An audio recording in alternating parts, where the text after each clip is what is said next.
Bonjour Mathieu. Bonjour Olivier. Donc Mathieu, tu es responsable de la ligne Disco au Synchroton Soleil sur le plateau de Saclay. Eh oui. Disco, c'est pas un labo tout à fait comme les autres. D'ailleurs, est-ce que c'est un labo et est-ce que tu peux me dire ce que c'est Disco? Alors pour moi, Disco, c'est d'abord un esprit d'équipe. C'est-à-dire que c'est arriver à créer une synergie entre des instrumentalistes, un biochimiste, un physicien des particules, une fille qui venait avec un cursus de biologie, de laboratoire d'analyse médicale. Et cette synergie l'amener ensuite au service de communautés d'utilisateurs. Derrière cette équipe, ces hommes, ces femmes, et puis tous les jeunes qui vont venir à chaque fois. Il y a des équipements, des instruments qu'on a essayé de construire pour répondre à des questions et essayer de répondre différemment à ces questions. Est-ce que tu peux nous parler plus directement de ton job de manager, comment tu le vois et surtout comment tu le vis? Alors, c'est marrant parce que tu dis manager. Directeur, animateur. Non, mais ouais, animateur je préfère presque. Mais c'est vrai qu'il y a une partie du job qui est manager. Alors cette partie manager, ça veut dire, en gros, moi j'ai connu la recherche du temps où il y avait des secrétaires dans les labos. Et en gros, manager, ça veut dire faire le boulot que faisaient les secrétaires avant. C'est-à-dire planifier, organiser, préparer, vérifier que tout se passe bien. Et c'est un boulot auquel j'avais pas été du tout formé à l'université. Il y a une deuxième partie qui est effectivement la partie animateur. Donc là, c'est arriver à donner à chacun l'envie, tous les matins, de venir au boulot pour faire de la recherche. Pour faire de la recherche, pas forcément sur ses sujets à lui, mais faire de la recherche sur les sujets des autres. Donc pour aller vers l'autre. Et là, je pense que c'est la partie la plus importante du boulot. C'est celle qui demande le plus d'énergie et en même temps qui est la plus gratifiante. Parce que quand tu vois quelqu'un de l'équipe qui arrive à travailler avec quelqu'un avec qui ils n'avaient pas de vocabulaire commun, un autre chercheur qui vient d'un pays étranger ou qui vient de n'importe où en France, là tu es content. Je pense que c'est vraiment le nœud du boulot. Et après, il y a toute une autre partie aussi, qu'on cache, que personne ne sait, qui est une partie de physique instrumentale classique, où là, je me dois, en tant que patron, en tant que boss, en tant que manager, en tant que chef d'équipe, de montrer l'exemple et d'avoir l'air infaillible en instrumentation. Ce qui n'est pas forcément le cas, mais j'ai eu de bons exemples dans le passé de chercheurs qui m'ont bien aidé. C'est-à-dire qu'en posant la bonne question, tu donnes l'impression que tu maîtrises mieux le sujet que celui qui le maîtrise pas. Donc justement, alors je comprends qu'il y a donc beaucoup de mouvements de chercheurs, plutôt jeunes d'ailleurs, il me semble. Comment est-ce que tu gères ces séquences, que chacun arrive avec son projet, mais une fois sur place, comment se fait l'atterrissage du chercheur avec ton équipe? Alors, la première chose, c'est en amont, avant l'atterrissage justement, on va essayer de travailler un peu le sujet. Ça, on ne le dit pas à l'utilisateur, au chercheur, à la personne qui va venir, mais on va se renseigner un peu sur ce sujet. On va faire un peu de biblio, on va essayer de bien comprendre quelles sont ses attentes, pourquoi il vient nous voir, qu'est-ce qu'il veut faire avec nous. Alors parfois, les gens sont venus avant, on a pu avoir des réunions avec eux, parfois on les connaît, parfois on les a vus en conférence, et parfois on n'a aucune info sur eux. Mais on va essayer de prévoir au maximum pour que quand ils arrivent, ils aient l'impression que tout est là pour eux. C'est-à-dire que même si c'est des gens qui viennent que pendant 48 heures chez nous, il faut leur donner l'impression qu'ils sont les plus importants. Que vraiment tout a été fait pour eux, que la ligne, depuis le début, elle a été construite pour leur menu. Et ça, c'est important. Alors ça va très bien. Justement, je voulais aborder un point qu'on ressent quand on travaille à Disco. Il y a on ressent une atmosphère particulière. Alors, d'après toi, est-ce que c'est lié au caractère un peu bluffant du grand anneau, au fantasme technologique qu'il peut représenter?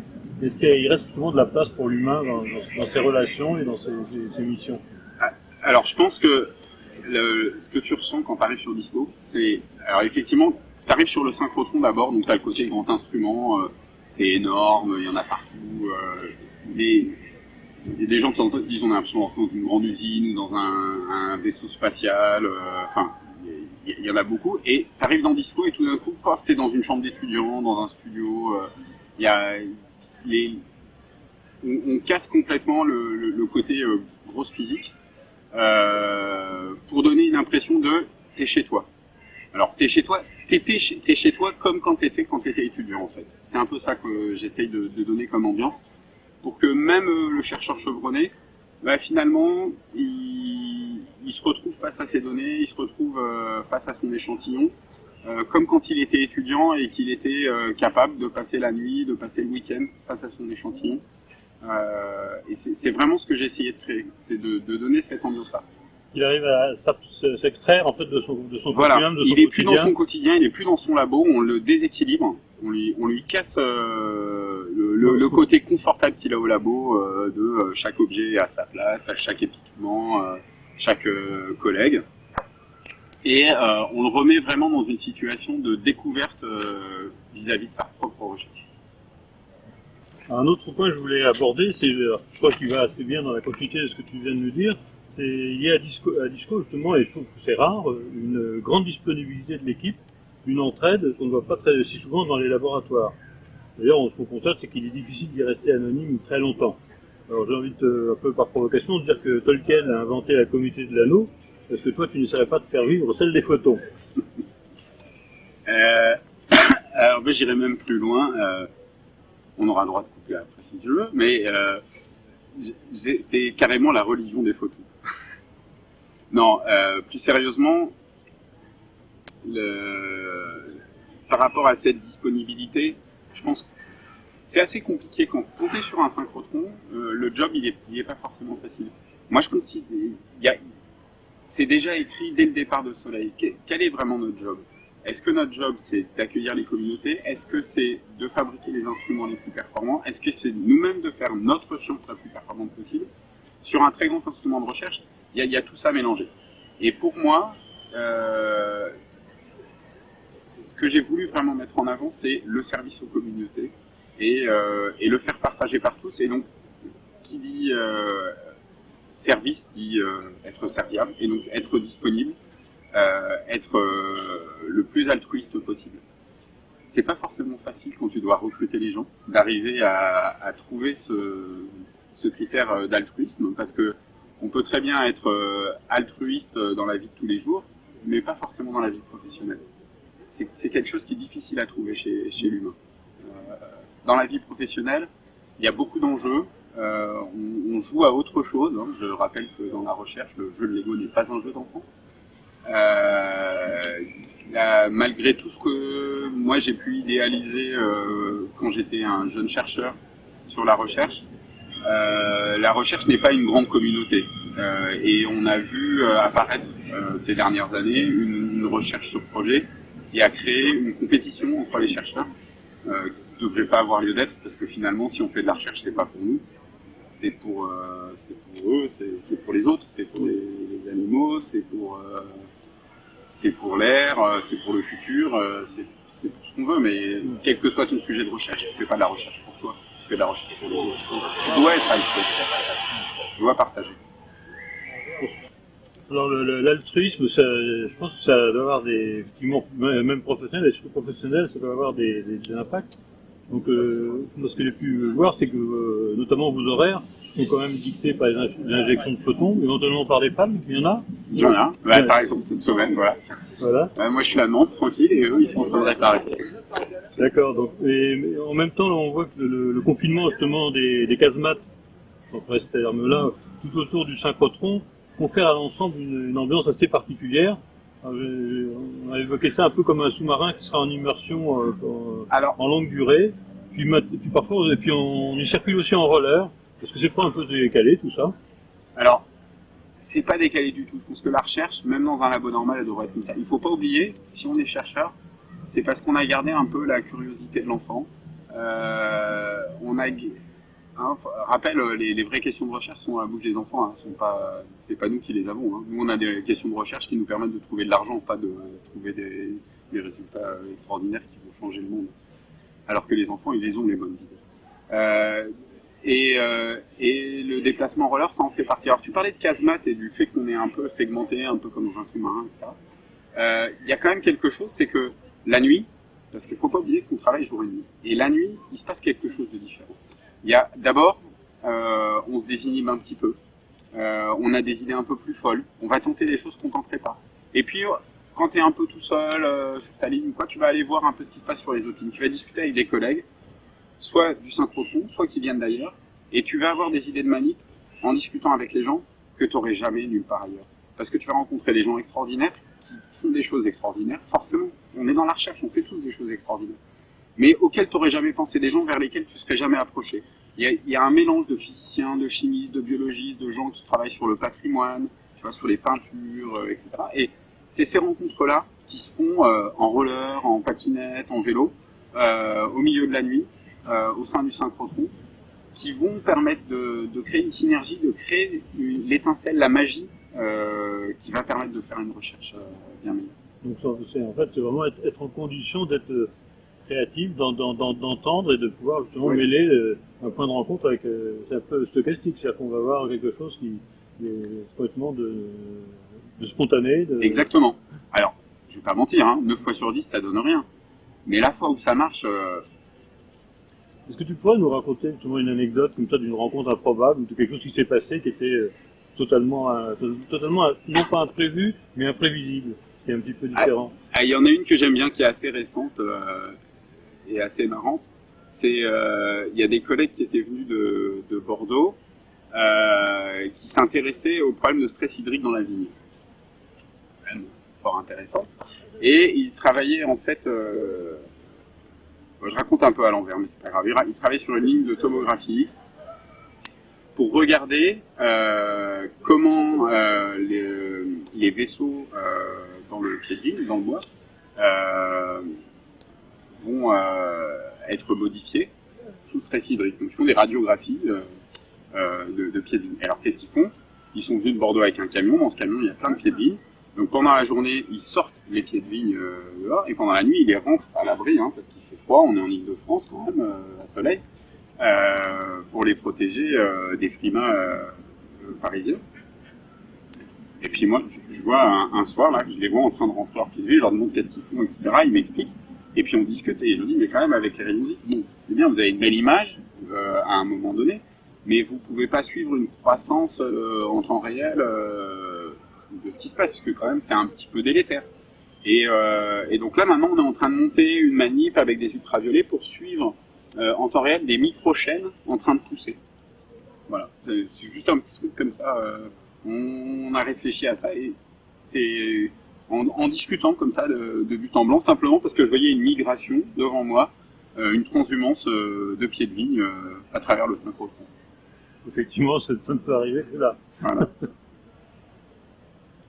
On voit qu'il y a un très très fort investissement. Alors, donc, quand on pilote Disco, est-ce qu'on peut avoir une vie à côté, une vie de famille, ou est-ce que c'est un peu le régime urgentiste 24 heures sur 24? C'est un peu un mélange des deux, mais je suis marié avec un médecin, donc ça se passe bien. Elle comprend, elle aussi, elle a des urgences et autres. Les enfants, ils commencent à comprendre le jour où ils ont le droit d'aller voir ce qui se passe sur le synchrotron. Avant, c'est un peu compliqué pour eux, effectivement. C'est vrai que c'est un peu dur d'arriver à concilier les deux.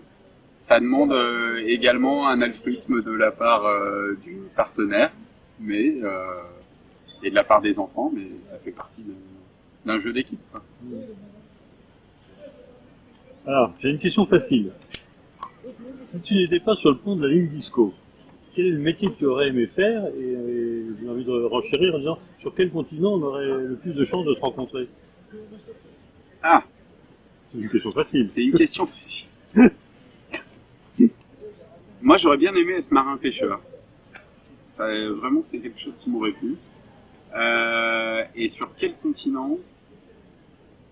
Je pense en Amérique du Sud. Pourquoi spécialement? Je sais pas. Je sais pas. Tu m'as demandé.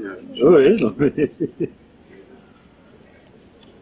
Sur un autre sujet, je t'ai entendu un jour lancer une diatribe contre Internet d'une certaine manière, où de mémoire tu disais à peu près si vous voulez faire de la bonne physique, allez dans les bibliothèques et lisez les livres écrits par les bons physiciens. Alors, je voulais savoir si pour toi c'est un problème. Est-ce que tu sens une baisse de niveau ou une plus grande superficialité dans les chercheurs, jeunes ou moins jeunes, qui viennent à Soleil? En gros, est-ce que c'est un sujet pour toi? Pour moi, c'est un énorme sujet et c'est un vrai problème. Je vais pas te mentir, à Soleil, on a l'avantage d'avoir une très très belle bibliothèque. En fait, on a récupéré la bibliothèque du LUR, laboratoire d'utilisation du rayonnement électromagnétique, qui était à Orsay, qui est un peu notre maman, on va dire, ou notre papa. Et c'est une magnifique bibliothèque, il y a des bouquins incroyables. Et ben, à part pour quelques articles récents où les gens vont voir le bibliothécaire parce qu'ils veulent savoir s'ils sont bien en bonne place dans tel ou tel journal ou des choses comme ça, il y a personne qui vient lire les bouquins. C'est d'une tristesse. Mais même, c'est pas que les jeunes, c'est même les chercheurs chevronnés ont pris le pli de tout faire depuis leur ordinateur. Moi, je trouve qu'il y a deux choses. Il y a le livre et la revue. La revue, le fait de feuilleter une revue, ça permet également de s'ouvrir. Je rappelle, vraiment, on est sur l'ouverture et l'altruisme, nous. Et de s'ouvrir, ça veut dire que je viens lire un article qui m'intéresse. Mais j'ai la revue papier dans les mains. Ça veut dire que je vais regarder les articles d'après, les articles d'avant. Donc, je vais voir d'autres choses qui peuvent me donner des idées. Les bouquins, c'est pareil. Dans un bouquin qui a été écrit par un bon physicien, et les bons physiciens, il y en a eu plein au cours du XXe siècle, qui ont écrit des tas de beaux bouquins. Tout est expliqué. Et c'est pas la peine d'aller sur Internet pour reprendre un digestat qui a été fait par quelqu'un dans son coin. Je sais que tu travailles dans une université, je sais que vous touchez beaucoup d'argent pour les MOOC, certainement très bien les MOOC. Je pense que dans les bouquins, il y a tout à apprendre. Pour moi, l'université, c'est deux choses. C'est des profs qui donnent envie de continuer dans ta discipline scientifique et des librairies. Et quand tu es étudiant, tu as une carte de bibliothèque. C'est pas seulement une carte de réduction pour le cinéma. Mais est-ce que tu irais jusqu'à dire que il y a une sorte d'un moment où ça on peut conduire en fait à couper un certain fil de l'histoire des sciences, même si quel que soit son sujet, au-delà du média, effectivement, aujourd'hui on est sur le dématérialisme beaucoup de supports. Est-ce que c'est vraiment l'héritage scientifique qui est en train de se perdre et qu'on peut rester à... Non, je pense pas. Ça, pour moi, ça c'est un mouvement qui a toujours eu, c'est-à-dire, j'ai l'impression qu'il y a un cycle, enfin si tu regardes bien sur les publications, il y a des papiers, à part quelques très très grands papiers, il y a des papiers qui arrêtent d'être cités au bout d'une vingtaine d'années, et il va y avoir un nouveau papier qui va reprendre la relève de papier de référence sur exactement le même sujet, 20 ans après, à peu près. Et donc il y a un cycle comme ça, une mémoire collective, qui a existé avant du temps du papier et qui existe et qui s'est probablement accéléré avec Internet. Pas que avec Internet, également avec le fait que on s'est tous mis à publier plus à cause d'une nouvelle façon d'être évalué où la publication est devenue encore plus importante que par le passé. Et le fait qu'on publie beaucoup plus, ça crée beaucoup plus de bruit de fond. Et donc finalement les papiers importants, ils disparaissent beaucoup plus vite dans le néant, je pense. Donc, on réinvente régulièrement et on fait réapparaître. Mais moi, ce que je reproche beaucoup à Internet, c'est d'abord quelle est la source, qui, quoi, comment, pourquoi. Et puis, il ne faut pas oublier que demain, si Google a envie de tout privatiser, ils privatisent tout. S'ils ont envie de supprimer certains bouquins parce qu'ils considèrent qu'ils ne sont pas intéressants, la censure, elle peut réapparaître du jour au lendemain.